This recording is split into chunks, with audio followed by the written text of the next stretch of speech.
You are listening to John Henry Drums.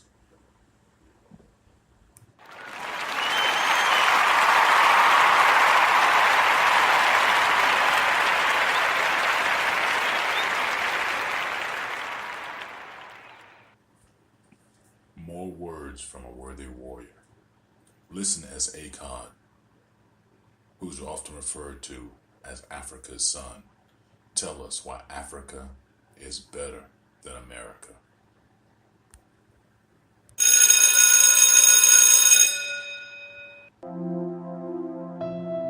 Welcome to the Great African Leadership Series, where we feature great inspirational speeches and quotes from African leaders. This world is all about branding and marketing.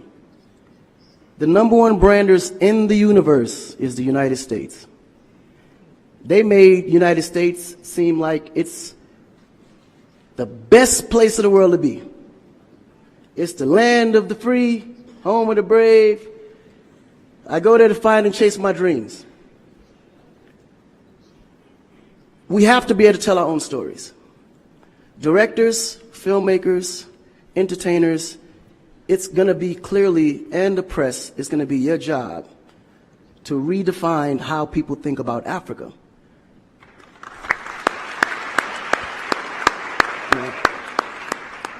Because you're here, you see what's going on. You clearly can see in a vivid picture the good, the bad, and the ugly.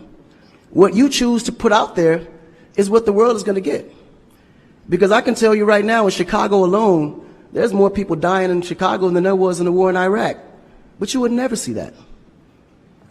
There's a lot of things that's happening in the U.S. that you would never see because they choose to show you what they want you to see for...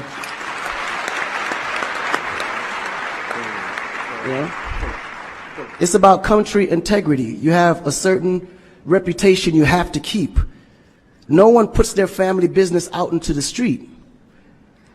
One of the problems we have in Africa is that when something happens, the press is quick to put out negative energy and quick to put out a negative story. And then that story goes on to internet, and other broadcasting systems take it and they post it. So when you look at places like Kenya, for instance, that I know of, maybe 2 terrorist attacks, but it was everywhere. So now people was afraid to go to Kenya because somebody shot up the mall. But then when you look online, there was over 25,000 attacks in the U.S., but you only knew about maybe 5 or 6. So we have to really rebrand. And then when you look at how the world perceives Africa, they're right. You know, you see zebras, lions, tigers, bears. Oh my. You get to the point where you think Africa's just a big jungle.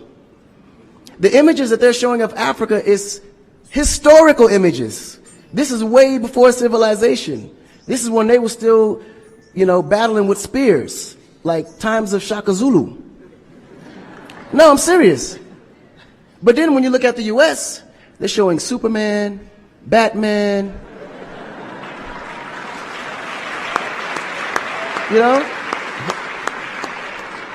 Where is our Superman? Where is our, Shaka Zulu should be a superhero today. Really. So we have to tell our own stories. I mean, even Jesus is white. And you believe it. But it's okay, because how you were framed, if you taught something from the day you were born, and your mother taught you that, your father taught you that, it's real. You never look at your mom and your dad as liars. But their mother and father taught them the same thing, because that's the kind of history that's put out for them to believe. Our history books in the U.S. is all white American history, culture that's been borrowed from other nations. But Africa have to teach the same history of our ancestors, the great things that they have accomplished. And it's going to be the jobs of directors like yourself, filmmakers like yourself, to narrate that story. How do we want to be perceived? How do we want that story to be narrated to the rest of the world? This younger generation, we kind of figured it out. Because now, when you look at hip-hop in America, every rapper is rich. Gold chains, Bentleys, nice girls by the pool with bathing suits in this big mansion. And then, when the video's over, they get on their phone and call an Uber. They don't even come in the Bentley that you just saw in the TV. But you go to Nigeria, we got Wizkid, Davido, P-Square, all these guys driving a Bentley, Mercedes. They actually own those cars. That's the difference. But if we don't translate that, they will never know. They think we're going to leave the shoot and go home on a horse or a zebra. Because that's what they know. This is why African Americans are so afraid of Africa. You mention Africa, they start shaking. There's so much fear. They don't know how to translate that. It was just recent that people are now saying, yeah, man, you know what? I rock with Africans, man. You know what I'm saying? I want to do some collaborations, man. Yo, man, I need an Afrobeat remix, you know what I'm saying? But before, they'd be like, man, I don't know that dude. I'm not putting him on my record. So the younger generation is slowly understanding how you have to rebrand the culture, because the culture has adapted. They've actually took everything that we've created and made it look better. They made a superstar look like a superstar.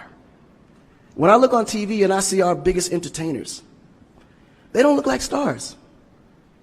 That's why you can't really respect the entertainer. If a politician saw a singer, he'd just be like, oh, he's just a local singer.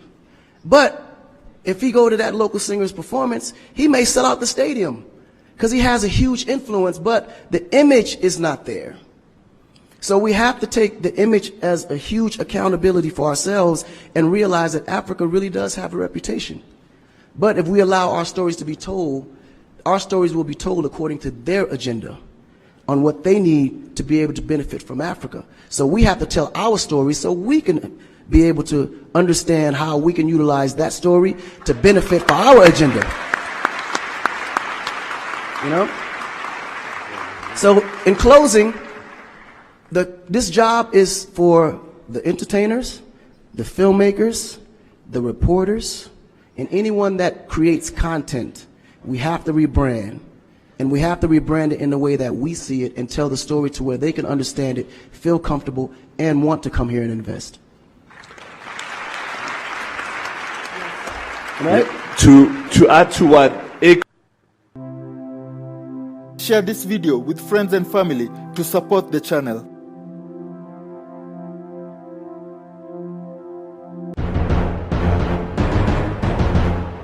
Suspect is armed. Driver, step out of the vehicle. Passengers, step out of the vehicle. Keep your hands in the air.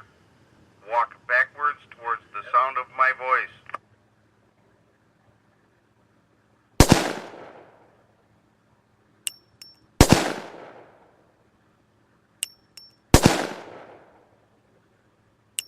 Officers in need of assistance.